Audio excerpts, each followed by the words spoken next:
thing to... Despite a badly bruised foot, is Marc Guehi, and whether he leaves Crystal Palace in January or in the summer will be a big talking point. Mark McCannaman, just bring us up to speed with this Guehi situation. Yeah, he's been fantastic, hasn't he, for Crystal Palace over the years. A key figure in all of their success. And what a guy off the pitch as well, which I think is attracting a lot of interest because of the way he's handled himself in this situation. We know that he had a potential move to Liverpool on deadline day that ended up not happening. The summer before that, there were 4 rejected bids from Newcastle in their pursuit of Marc Guehi. That one didn't happen. And with all this noise and speculation, he's just continued to do what he does well, and that's be at the heart of that Crystal Palace defence. Personally, Marc Guehi, his representatives, his dad, who's heavily involved with what he does in his career, are all relaxed on the situation at the moment. They're obviously speaking to possible candidates. We know that on January the 1st, he can sign a pre-contract agreement with a side outside of the Premier League, which means the Bundesliga, means La Liga, means Serie A. So he potentially is just a matter of days away now from signing something with someone else.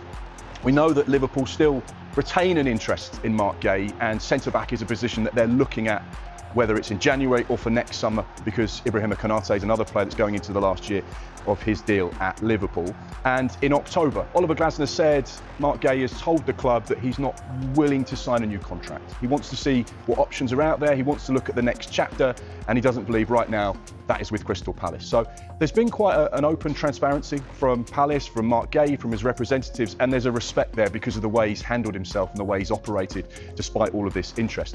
We know, because we spoke about it on the transfer shows last month, that there is an interest from Bayern Munich, who are in the market for a centre-back as well. So that is definitely one to keep an eye on, but there will be queues around the block and back again for this man, particularly if he's a free in the summer. Yeah, you mentioned Bayern, and we quite often see a bit of a knock-on effect depending on what's going on at other clubs, because they've got their own issues to resolve with an out-of-contract centre-back, don't they? What's going on?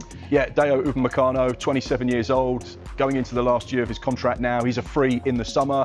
Again, hugely experienced as well. He's been at Bayern Munich, so he brings that gravitas of playing for a big club. He understands the pressures that come with that. So again, the Liverpools, the Real Madrids, those types of clubs will all be looking at a player of that quality that potentially could be available on a free transfer as well, which means if, for example, Upamecano leaves Bayern Munich, they're going to be in the market for a centre-back, which could mean this man. So yeah, transfer dominoes with regards to centre-backs. Be interesting to see what happens. I mentioned Konate at Liverpool. He's another one that could fall into that situation as well. Yeah, we know that a lot can change between now and January the 1st, of course, but what is happening behind the scenes right now? Bring us up to speed with the main headlines. Well, it depends what football club you're in, will depend on where you're at with regards to your January transfer window plans. I know people are saying transfer show, 51 days away until the window opens. So clubs right now will be working behind the scenes on potentially what they may need to do in January.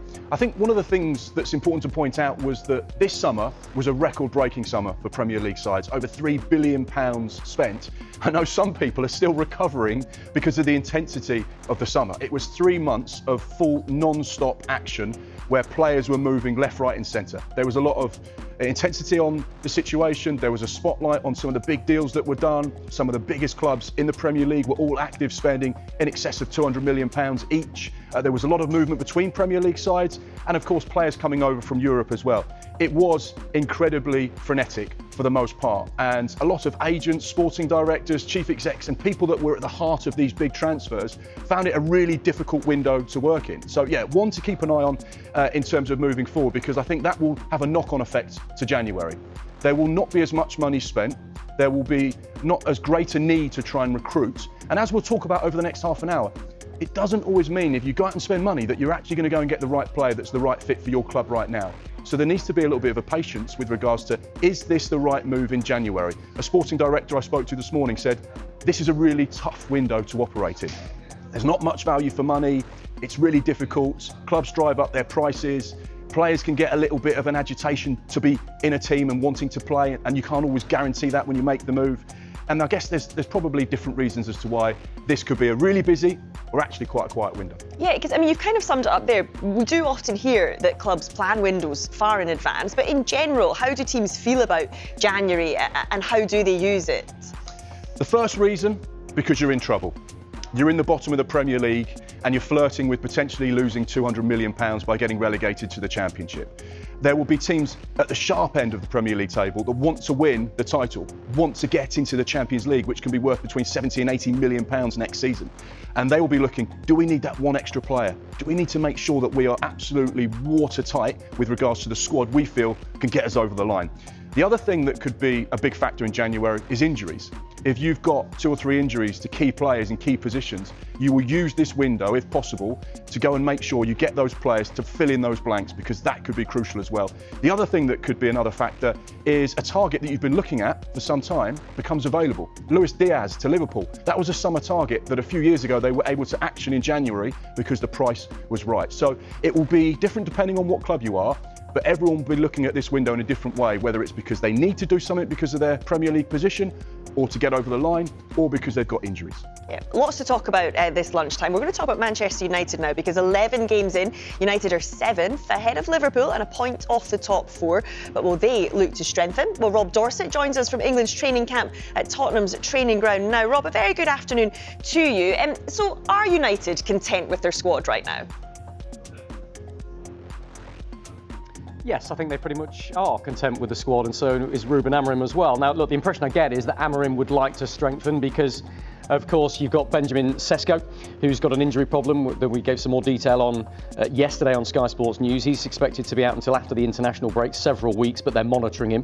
And, of course, they're going to lose Brian Mbeumo and Amad Diallo to the African Cup of Nations in about a month's time as well. So I think Amorim would like to strengthen, but the reality is United are not looking to strengthen in January.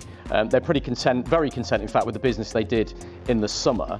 And if anything, they may consider 1 or 2 outgoings, depending on who comes in. And the 2 obvious candidates there are Joshua Zirkzee and Kobbie Mainoo, both of who have had very limited game time this season under Ruben Amorim. And we know that, of course, there's no desire from Manchester United to sell either of those. But if a serious offer came in, I think United would have to consider it. They are not out of the woods when it comes to PSR, but their entire focus, I think, in terms of incomings will be in the summer, when the absolute priority will be a central defensive midfield player, a number 6, if you like. And it's been made pretty clear to me that United aren't really able or planning to spend the big bucks on the sort of players they're interested there in January. They're going to keep their powder dry until the summer. And the names they're interested in are some of the stellar names that a lot of other elite clubs in the Premier League and in Europe are considering right now, with Elliot Anderson, Adam Wharton and Carlos Saliba at Brighton as well. Big money for any of those, and United aren't planning to spend big money in January, as far as I've been told. Talk to us a bit more about these outgoings, Rob, because you mentioned Kobbie Mainoo, of course, a man that would love to be involved in the setup behind you. Where do we think things are with him? And do players think about the impact a move can potentially have on their future in an England squad? Absolutely they do, and it's an extraordinary situation for Kobbie Mainoo. Don't forget, it was only last summer that he was starting a European Championship final for England in the stadium in Berlin, big stadium, and it was an extraordinary moment for him. He was very much part of the England first choice starting 11 under the back end of Gareth Southgate, and Southgate had looked at a lot of options, hadn't he, in that time? And so I think it's been a shock to Kobbie Mainoo that he's gone from that.